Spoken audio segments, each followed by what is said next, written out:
This video is sponsored by Raycon. More on them later.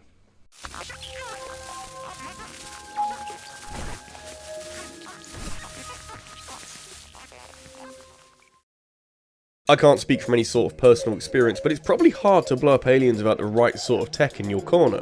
Samus has a lot of natural ability when it comes to getting things done, but I think she'd be a little lost about all the upgrades you find on a typical run through your average Metroid game, and the games themselves know this. You see a Chozo statue present one of those orbs, and you can feel the excitement rush over you, like a less drawn out version of Link opening a chest in The Legend of Zelda. The possibility of getting some fancy new suit or a crazy powerful new beam weapon. It's what drives you to explore more of the world around you, which is often possible now that you've found the new item and are putting it to good use. It's a very effective gameplay loop, let's be honest here. Samus really does undergo a complete transformation of her abilities throughout your adventure, and it ends up making you feel really powerful by the end of it. A feeling that I know all too well, because a few years ago I received my own upgrade when this video sponsor's Raycon sent me a pair of their high quality premium wireless earbuds that don't really allow you to explore secret passages in your own world, but they do sound really good and they're very discreet. You don't need a giant orange space helmet to cover them up. That's lucky, and you can take some comfort with how Raycon are perfectly suited to giving you that subtle sound that I've been using close to every day for the past couple of years, because I don't like having to untangle cables for 10 minutes every time I want to listen to some music. The world's still terrible, so on-the-go listening isn't exactly on the table, but I use them when cleaning around the house, so that ain't bad. Plus, with celebrity endorsements like Snoop Dogg and Mike Tyson, any onlookers you do stumble across are gonna know just from looking at you that you're rocking some sweet style to go with your dancing? Is this dancing? They start at half the price of any other premium wireless earbuds on the market, but sound just as good, if not better than other competitors. And they even come with a 45-day free return policy if you're not completely satisfied with the earbuds. Their latest model, the Everyday Earbuds, is the best that Raycon has ever put out. With 8 hours of playtime, flawless Bluetooth pairing, and a more compact pocket-fitting design. Plus, they fit so nicely in my ears that no amount of head shaking will dislodge them. They've also got this improved rubber oil look and feel really smooth to the touch, and with optimized gel tips so they fit really nicely in your ear. Plus, there's a built-in mic, so you can even take calls at the press of a button. If this all sounds wonderful to you and you're yearning for an upgrade to your wireless earbud lifestyle that will also help to support my channel, then for a limited time, you can go to buyraycon.com/rabbit to get 15% off your next order. That link is also in this video's description if, like me, you're too lazy to type all of that out. Thanks to Raycon again for sponsoring this video. Okay then, I guess we need to get acquainted with some big-ass guns! Samus's Morphball is one of the coolest inventions that have ever been put into a video game. Infinitely practical, but wildly unrealistic due to the lack of Chozo training in the real world to allow someone's body to collapse this small and this spherical. But in the world of video games, it's an awesome feature that sets Metroid apart from loads of other adventure games both mechanically and visually. In 2D games, the Morphball was mostly used to encourage some out-of-the-box thinking to explore some less obvious paths in and out of rooms, but 3D saw the power-up take off in an exciting new world of puzzle solving that eventually fed back into 2D games as well. I'm writing this before playing Dread, so hopefully yeah? Despite this, the most fun you can have with the Morphball is unlocking the ability to stick the thing to any surface and roll up a vertical wall or across the goddamn ceiling! Yes, now Samus can surprise attack by dropping from the ceiling like some kind of fucking sci-fi ninja. Ah yes, exactly what we were missing. Samus's Morphball always felt like a very blank slate for power-ups, and every time you play through the early stages of a game, I always think to myself, like, wouldn't it be great if this thing dropped bombs or you could use it to jump around? And usually the games come through and throw an upgrade at you that allows you to do that exact thing. It just feels natural and good. I've got to say though, at no point did I think that the upgrade that the Morphball needed the most was to be able to stick to any surface that you throw it at. That'd just be way too fun. Hey, do you reckon that Nintendo were inspired by actual spiders or Spider-Man? No, I'm serious, because being able to cling to walls and ceilings that were previously part of the scenery in the background reminds me a lot more of Spider-Man than real-life arachnids, but that might just be me. The Spider Ball is pretty much a fun, creative solution to a problem that Nintendo created, since latching onto surfaces affected by gravity wouldn't be necessary if there wasn't anything out of reach worth finding, but the devs continued the trend of making areas impossible to get to without the right item. That being said, they could have given the Morph Ball a bunch of little jets so you could fly the thing around, which may have actually been faster, but I prefer this a lot more because of the late game visual of Samus defying the natural structure of a planet to do what she wants. Its debut was in Metroid 2, where Samus is on the Metroid home planet strutting around like the Terminator as she destroys every last Metroid. The image of Samus climbing up the side of a wall so she can better kill some aliens is so fucking cool that it makes me concerned about the rest of this video. How are we going to find upgrades that make Samus this awesome every time? I reckon we got a chance.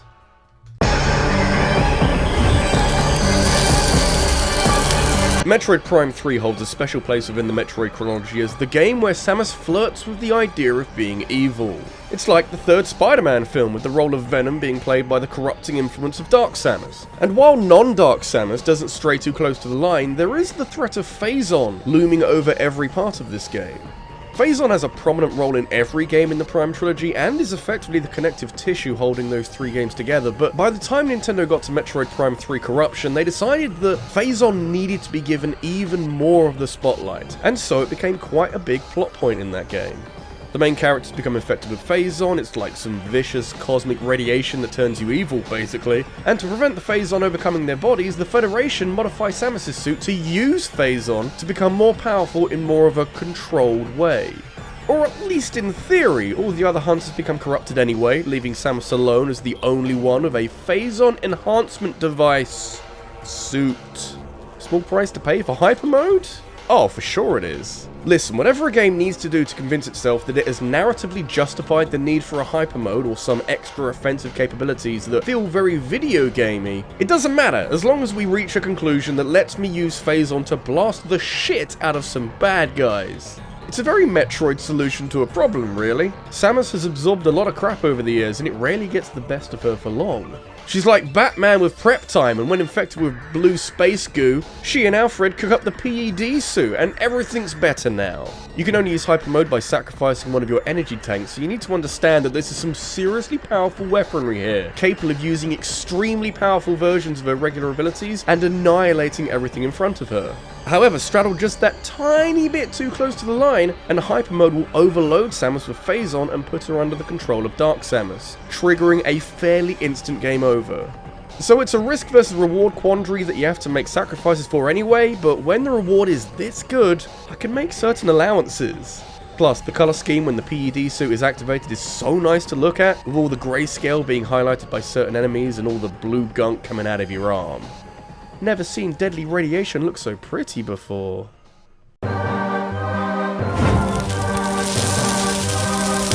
Metroid games are some of the most consistently fun games to speedrun out there. They're usually not very long, and you can fly through them in a couple of hours if you know where you're going, but it's the fact that you can slow things down and grind for every single collectible and go for 100% that keeps these games fresh and exciting. But obviously, you do that last one with a bit of speed associated with it if possible. If only there was an upgrade that lets you go just oh so fast. What did that hedgehog say once upon a time? You wouldn't usually associate Samus with going fast. Not that she isn't athletic or agile enough outside of the suit to possess a pretty fierce turn of pace, but you gotta know that that thing has to weigh a ton given all the tech behind it and how much it protects Samus. Metroid isn't about moving fast though, it's a lot more deliberate than that, with a gameplay style that encourages exploration to find an item, or an upgrade that then makes exploration just that tad more streamlined. It's small steps that gradually become bigger over time, and then it's only a matter of defeating the right boss and oh fuck! We're really shifting now! Did you see that? It was like a blur, but trust me, it wasn't. It was just an armored bounty hunter moving way faster than you'd think possible. Clearly she's got better things to do. The speed booster is a very simplistic upgrade in theory. I barely need to explain what it does because I've already shown you a few times, and even then it's self-explanatory since Samus is propelled forward by thrusters on her back, says Other M, so you can get places faster. But that's not all, because giving Samus this much speed means she can break blocks, solve puzzles, and even run through enemies. I've seen the boys, that's got to be terrifying for the enemies, holy shit. Even then though, this is just scratching the surface, because by crouching while speed boosting, you can store this speed somehow, and use it to charge in one of 5 directions to reach some very sneakily hidden secrets. This is a Shine Spark, which is its own fancy technique that gets a ton of use in speedruns and sequence breaking, but I love how this ability isn't taught to you. You'll likely find it when playing around with a speed booster, and that moment when you figure it all out and what you can do now is up there with some of my all-time favourite moments from this franchise. This is a power-up that effectively turns Samus into a train, and you gotta know that these poor aliens ain't seen one of those before. Those Chozo boys are crazy, I tell ya.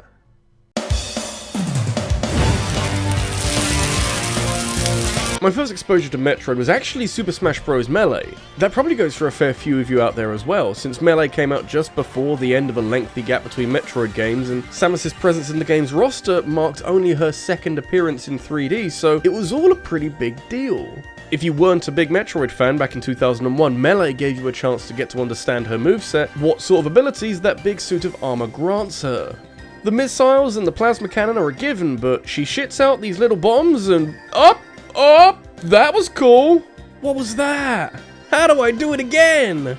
It might feel weird to think about, but Melee releasing in 2001 actually preceded Screw Attack, the online game show thing that influenced so many over the course of more than a decade, and might actually be more instantly recognizable than a power-up from some game quite a while ago, at least to some. But yeah, just the thought that the influence of Melee actually preceded the influence of a very popular game show, and also that was 20 years ago. Oh my god! You can make the debate that any one of Samus's main abilities are her most iconic, like the Mothball, but for an unlockable like the Screw Attack to be in the mix as well, that should tell you all you need to know about how important this thing is as a piece of Metroid history. Never mind that though, we're here for high quality weaponry, and with that kind of criteria, the Screw Attack shines oh so bright as it causes energy waves to emit from her armor, which turns Samus into a rotating ball of death for any unfortunate enemies or breakable blocks. I have no idea how Samus makes that work, although to be honest, if Samus is able to spin super fast while in the Morph Ball, then she must be okay with all of this rapid rotation. When you boil it down, the Screw Attack turns Samus into a cannonball that destroys everything in its path, and if that isn't a good enough description to convince you that you should pick one up at your local alien space store and hope that your bones don't turn into soup inside this galactic washing machine, then I don't know what else I can do. No idea why Smash Bros chose this one move as something that everyone should be able to do with help from an item, but I suppose it's easier than turning every character into a little morph ball. Ridley's definitely too big for that.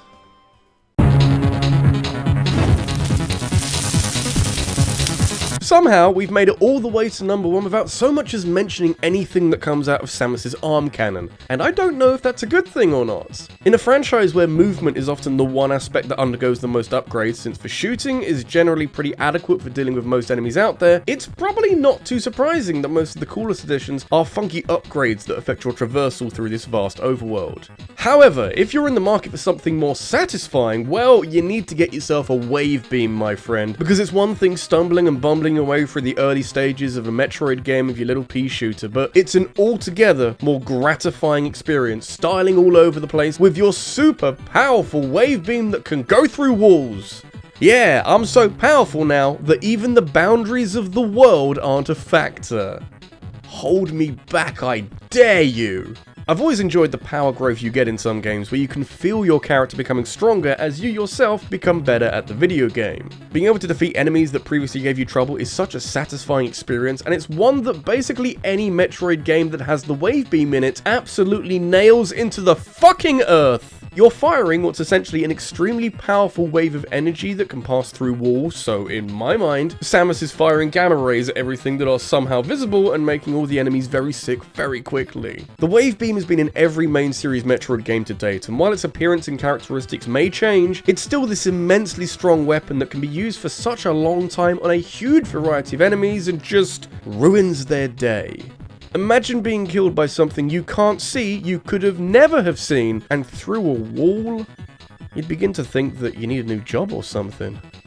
You know, I don't really ask much from my beam weapons, they don't need to do anything too flashy, but I like that they kill enemies. If they can kill enemies with minimal fuss and minimal concern from me, I'm gonna like that quite a lot. This is RabbidLuigi, and if you've enjoyed this video and want to stick around for more, make sure to like and subscribe for more in the future. And also there's a video here to watch right now about the best Metroid bosses. I also want to thank my top supporters on Patreon, including Sarah Mallion, the Green Scorpion, and Jerome Sankara. Thank you for watching, and just kill enemies through walls next time.